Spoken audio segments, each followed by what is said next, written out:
This year alone, there have been over 70,000 blazes in the Amazon rainforest. Farmers encouraged to set fire to this ancient and precious wilderness for what? To graze cattle for meat and to grow fodder for animal feed. The Amazon produces a fifth of our oxygen and is home to 1/10 of the world's species. You would think that basic self-preservation would stop this unspeakable vandalism from happening, but such is the short-termism of capitalism. We throw our hands in the air at this nightmare, and we can blame it on the Brazilians all we like, but who is actually eating the beef and who is importing that fodder? Just 3 months ago, there was a free trade deal agreed between Brazil and the EU to encourage more beef, pig and poultry imports. Our nation has helped to keep Brazil as the #1 exporter of beef, but also helped to catapult it to being one of the top chicken and pig meat exporters in the entire world.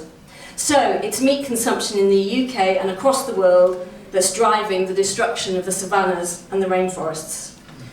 The most serious aspect of the environmental crisis we're facing is the loss of wildlife, the wiping out of living beings with which we share our planet.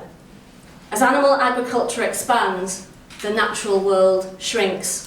And we are now experiencing the world's 6th mass extinction with 1 million species at risk. I've heard some people say, why does it matter? I presume they mean, why does it matter to them? It's pretty clear why it matters to the elephants, the tigers, the lions, the chimps, who see their homes destroyed, their food sources and shelter disappear, and their families die. For humans it matters because biodiversity is essential to all life on this planet. For oxygen, for pollination of food crops, seed dispersal, water filtration, nutrient recycling, soil generation, so the list goes on. In other words, without biodiversity, the human race is screwed. But the natural world is fast disappearing due to the human appetite for flesh and dairy. The impact of meat and dairy far exceeds that of plant foods. Meat, eggs and dairy are using 83% of the world's farmland, yet provide only 18% of calories. When you compare it to staples like potatoes, wheat, rice and so on, the impact of beef per calorie is extreme, requiring up to 160 times more land and producing 11 times more greenhouse gases.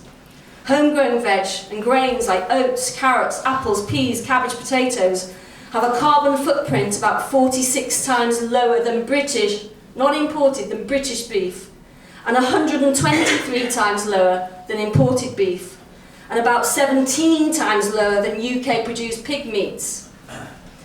So, the mantra from British livestock farmers that homegrown meat is eco-friendly is wholly untrue. It's entirely unsustainable. We are running out of land to grow food. Europe could be self-sufficient on a vegan diet, but not on the today's meat-centred one. Europe is importing 80% of its animal feed. Vegans require much less land, less water, less energy, less chemicals for their diet, and plants are not given antibiotics and they don't poo and wee. The vegan diet is by far the most environmentally friendly, dramatically reducing food greenhouse gases by 49% and food land use by 76%, meaning we could rewild and allow the earth to heal. And we stop inflicting brutal deprivations on billions of animals that suffer so much. Whichever way we turn, it's imperative the world chooses vegan now.